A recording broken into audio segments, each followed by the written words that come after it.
All right, welcome back. So this is code.org CS Discoveries, and we're looking at lesson 10 text, where we are adding text and things like that. And this particular activity for the challenge is wrapping text.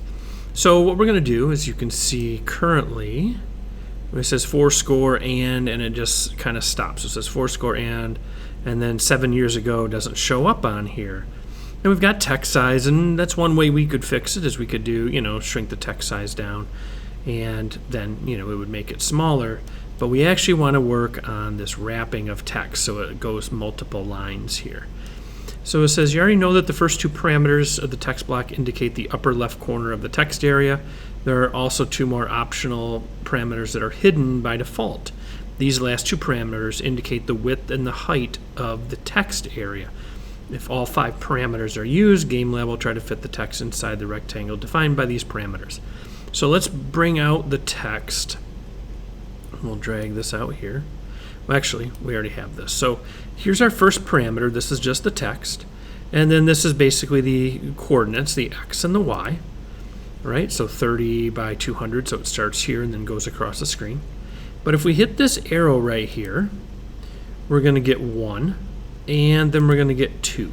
And what these are the dimensions of the text box, an invisible text box that's here.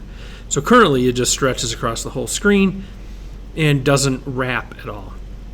But if you have a text box to fit that text in, it will create a word wrap situation where it will wrap the text. So what we're going to do is we're going to go ahead and we're just going to make the text box the entire width and the height. So we're just going to do 400 by 400. So essentially this is now the entire text box. And what will happen is it's going to word wrap this now onto the next line. So let's go ahead and take a look at that. And there you go. So now you got fourscore and 7 years ago. And that's our text for that. So these next two parameters, if you don't see them